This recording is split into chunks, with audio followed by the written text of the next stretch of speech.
வணக்கம் மக்களே. நேற்று எல்எஸ்ஜியை துவம்சம் செய்த பஞ்சாப்.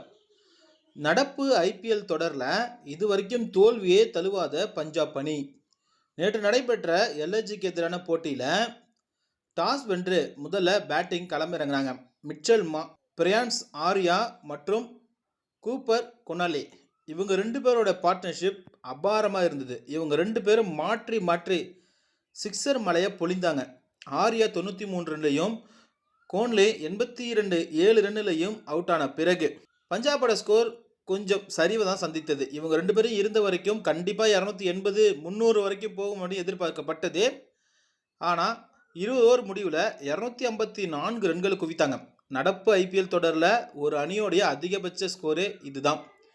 தொடர்ந்து நல்ல ஃபார்மில் இருக்கக்கூடிய பஞ்சாப் அணி இந்த ஆண்டும் சிறப்பான ஆட்டத்தை இந்த போட்டியிலையும் சிறப்பான ஆட்டத்தை வெளிப்படுத்தி எல்எஸ்ஜிக்கு பார்த்தீங்கன்னா 255 ரன்களை இலக்காக கொடுத்தாங்க.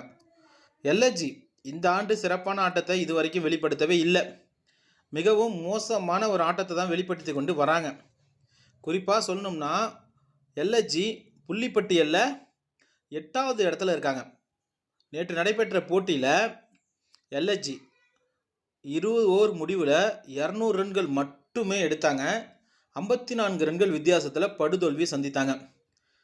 இதில் ரிஷப் பண்ட், ஆயுஷ் பதானி, மார்க்ரம் இவங்கெல்லாம் பார்த்தீங்கன்னா எதிர்பார்த்த அளவிற்கு ஒரு பெரிய ஸ்கோர் அடிக்கலைனாலும் ஒரு நார்மலான ஒரு ஸ்கோரை அடித்ததுனால 200 ரன்களை தொட முடிந்தது.